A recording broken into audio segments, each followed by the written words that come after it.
The sun hung low over the Arizona territory, painting the desert in shades of amber and rust. Samuel McKenna knelt beside the still form of the Apache warrior, his weathered hands trembling as he closed the young man's eyes. The fever had taken him despite Samuel's best efforts, 3 days of brewing willow bark tea, cooling his burning skin with wet cloths, praying to whatever gods might listen.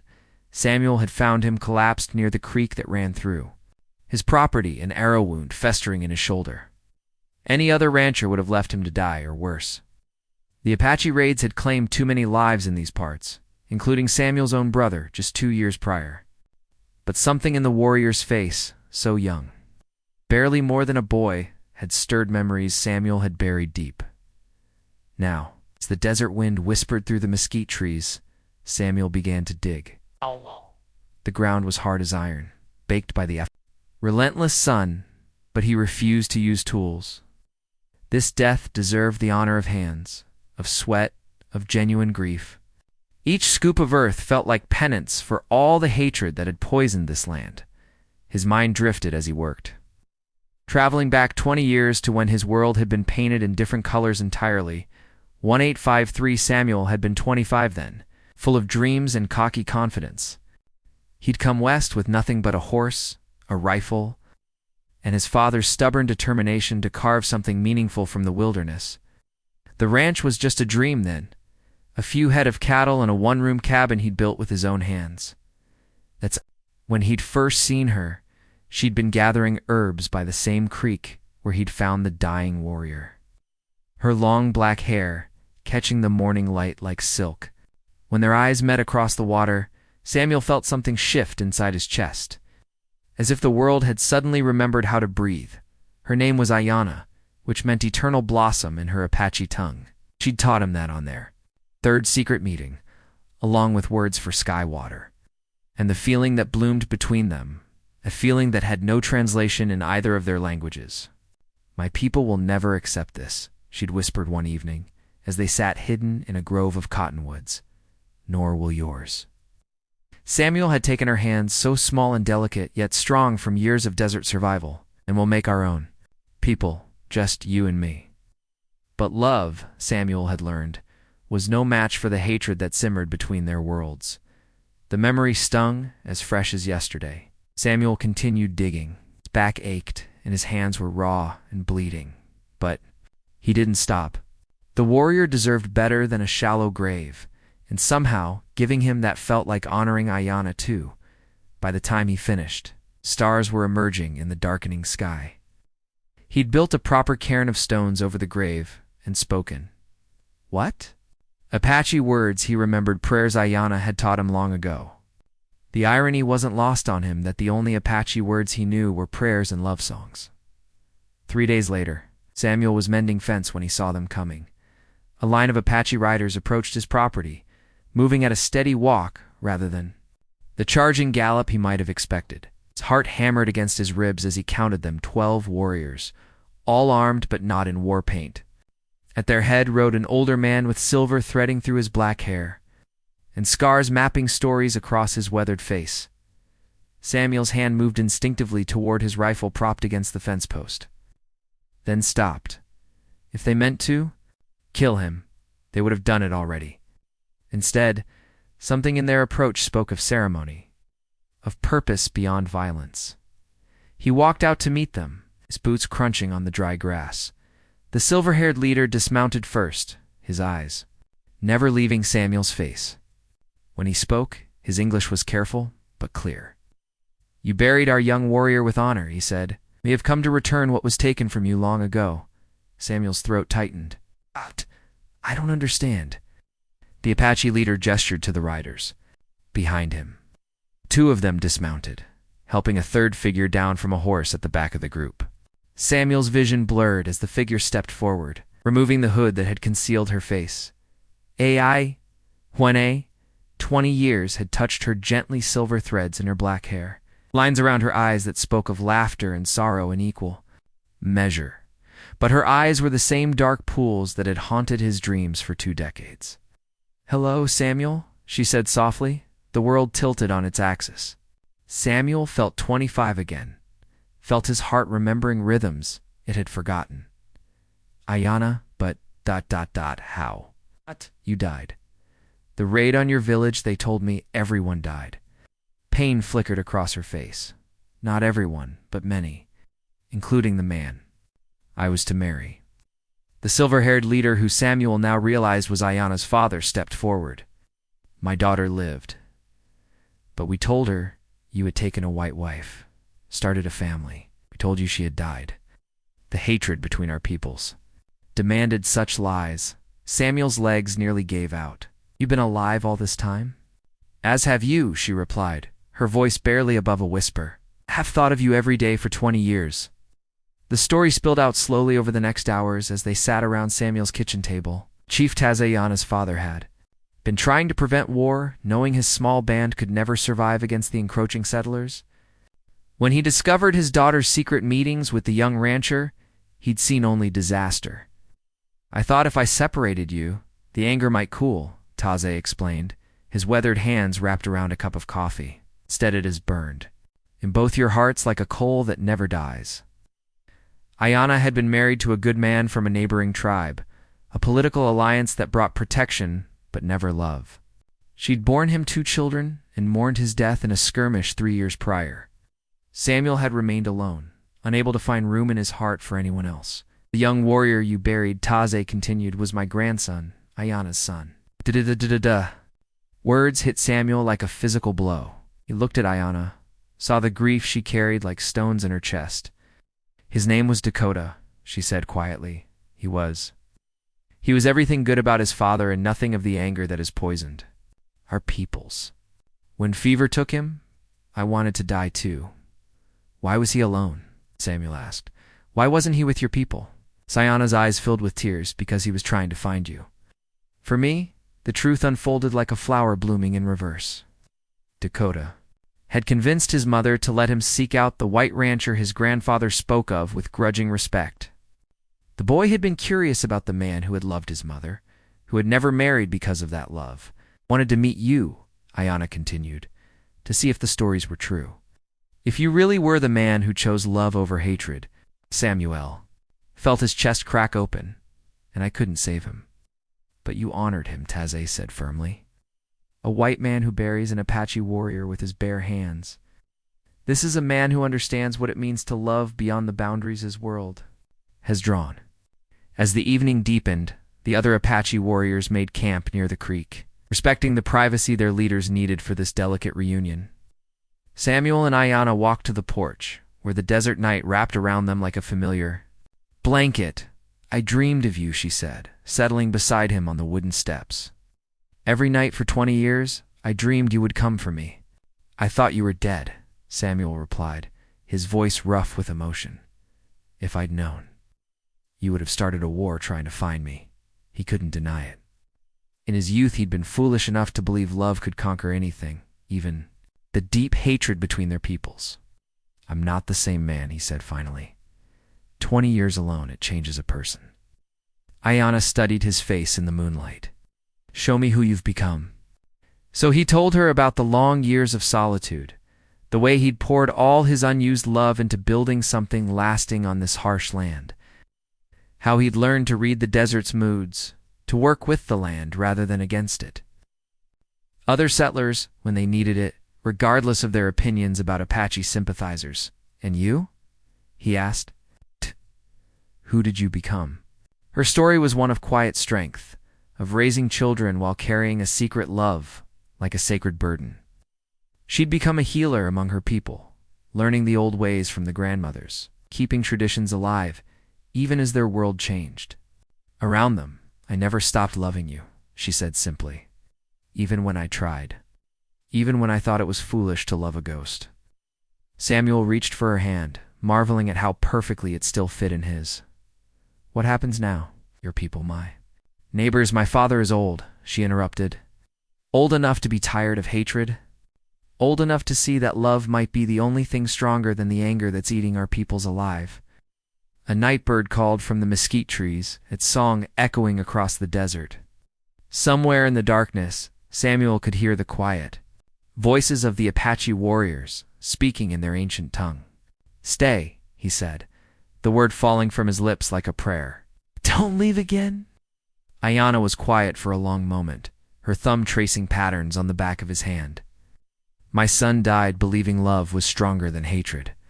If I walk away from you again, his death means nothing.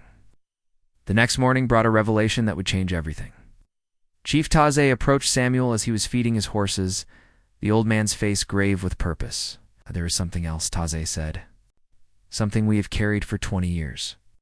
He whistled softly. One of his warriors approached, leading a magnificent paint, horse black and white patches flowing like storm clouds across its coat. But it wasn't the horse that made Samuel's breath catch. It was the small bundle the warrior carried. When we separated you and my daughter, Taze continued, we did not know she carried your child. The world stopped spinning. Samuel felt his knees buckle as the warrior placed the bundle in his arms. Inside was a necklace intricate beadwork. In blues and whites, Apache craftsmanship, but with patterns he'd never seen before. Your daughter, Taze said quietly. She made this before the fever took her in her third winter. Ayana has worn it ever since, close to her heart. Samuel looked up to find Ayana standing in his doorway, tears streaming down her face.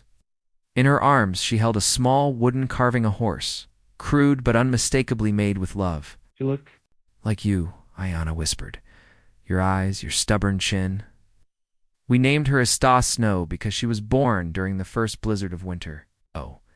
The carving was warm in Samuel's hands, smoothed by decades of Ayana's touch. Their daughter had lived just long enough to make something beautiful, something that said I was here, I mattered. Why now? Samuel asked, his voice breaking. Why tell me now?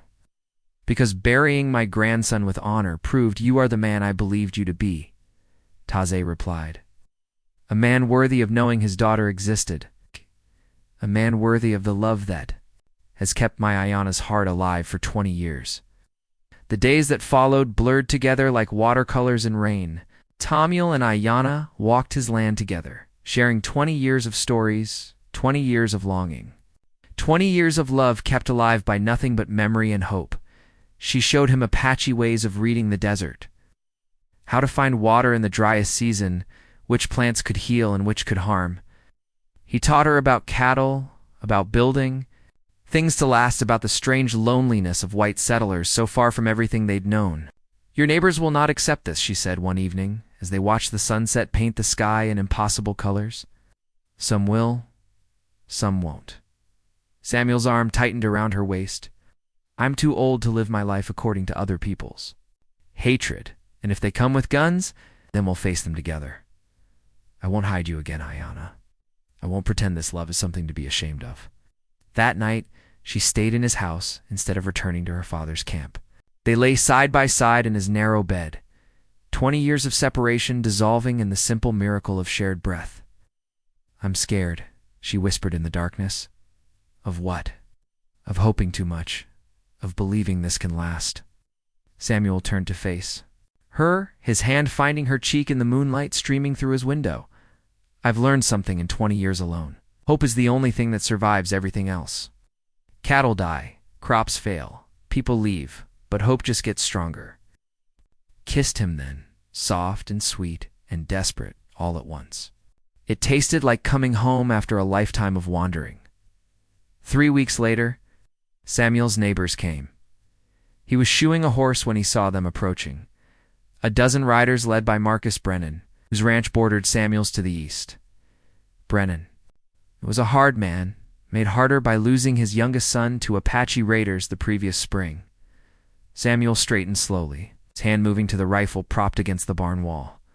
But before he could reach it, Ayana appeared at his side, her chin raised in quiet defiance. Stay behind me, Samuel murmured. No, she replied firmly. We face this together, or not at all. The riders pulled up in his yard, their horses snorting, and dancing nervously, Marcus Brennan dismounted, his face grim with purpose. Samuel, he said, his voice carrying the weight of judgment. We need to talk.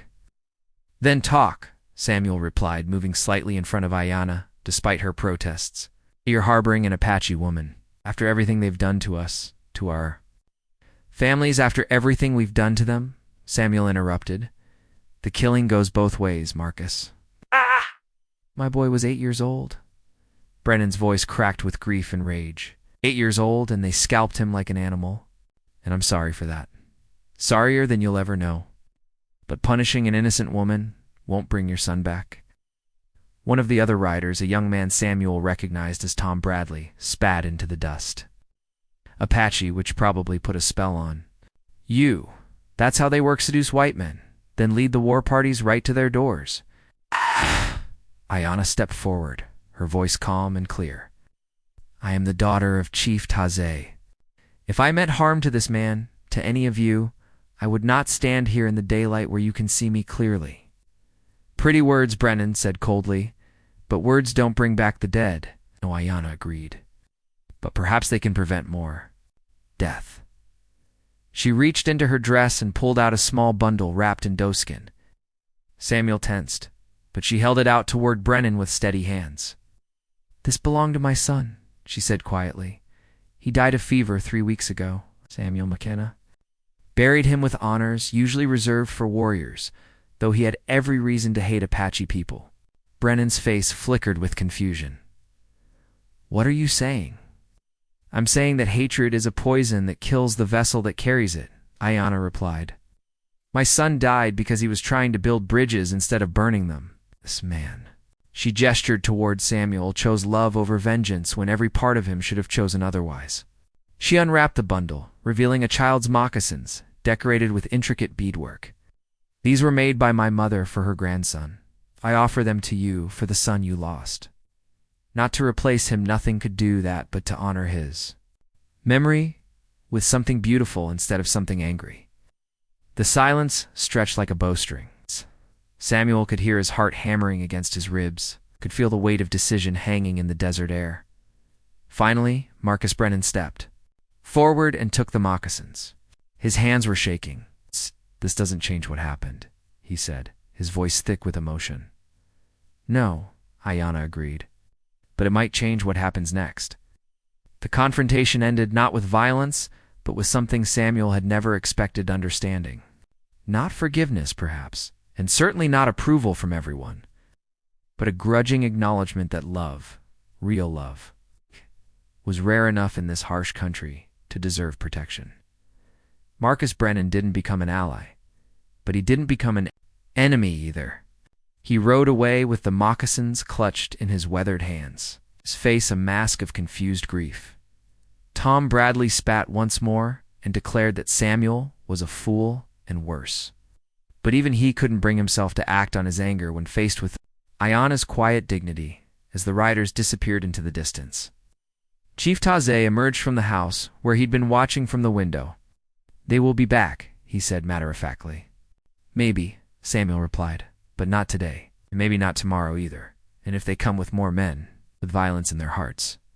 Samuel looked at Ayanna, saw the steel beneath her gentle exterior, the strength that had carried her through. 20 years of separation and loss, and we'll face that too, he said, together. That evening, as the sun set over the desert in a blaze of gold and crimson, Chief Taze made an announcement that surprised everyone. I am old, he said, settling onto Samuel's porch with the careful movements of advanced age.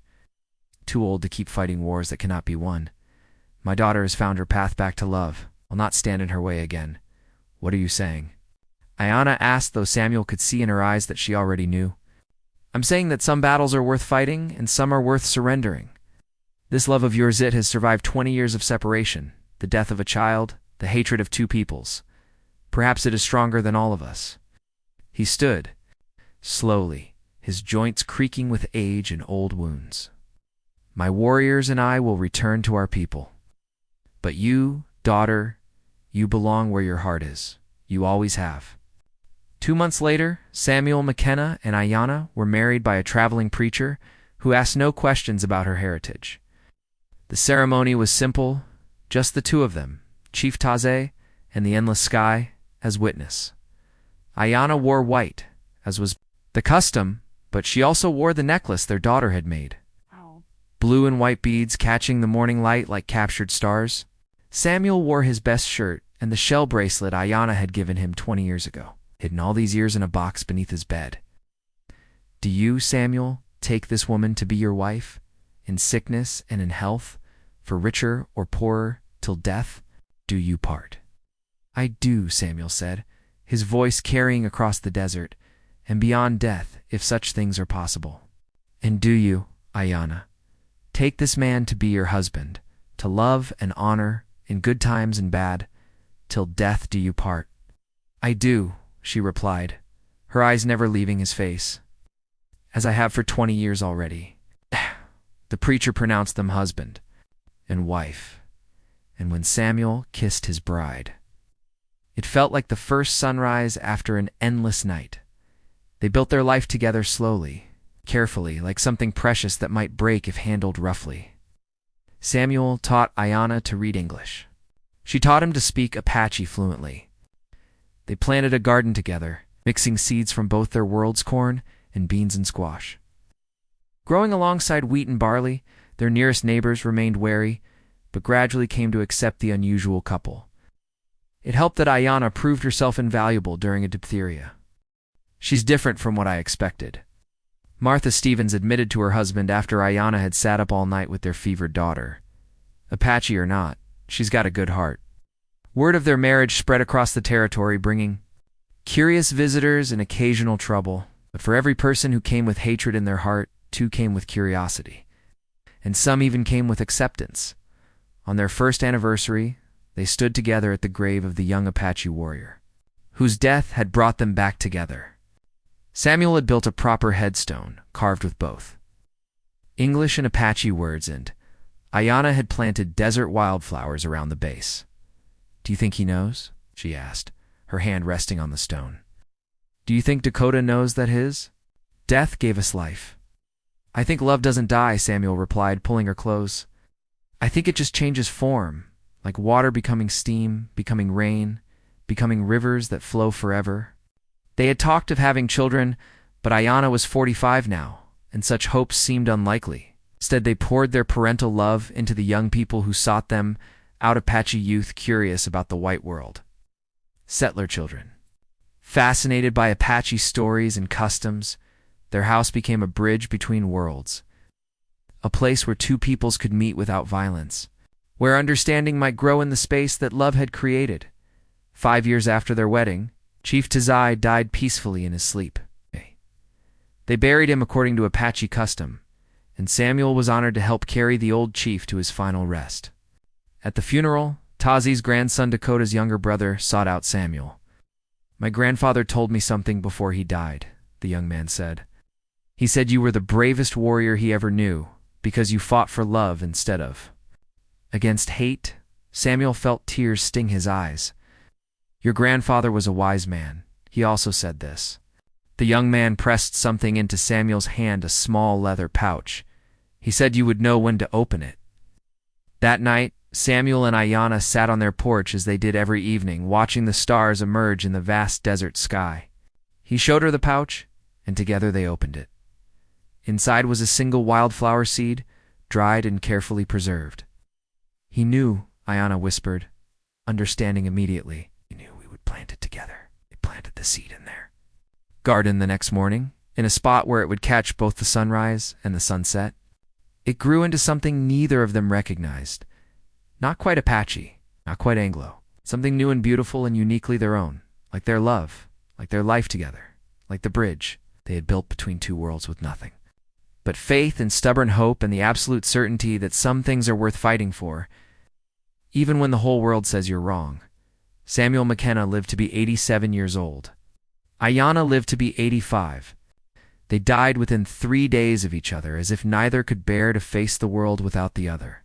The people of the territory, Apache and Anglo alike, came to their funeral. He buried them side by side beneath the endless Arizona sky. In a cemetery that had become a symbol of reconciliation, on their shared headstone, carved in both English and Apache, were the words Ayanna had taught Samuel on that first day they met. Eternal blossom. Because some loves don't end with death. Some loves become the seeds of something larger. Something that grows and spreads and changes the world in ways that can't be measured, but can always be felt. And sometimes, if you're very quiet and very still, you can hear that love whispering across the desert wind, telling stories of hope to anyone brave enough to listen. The end.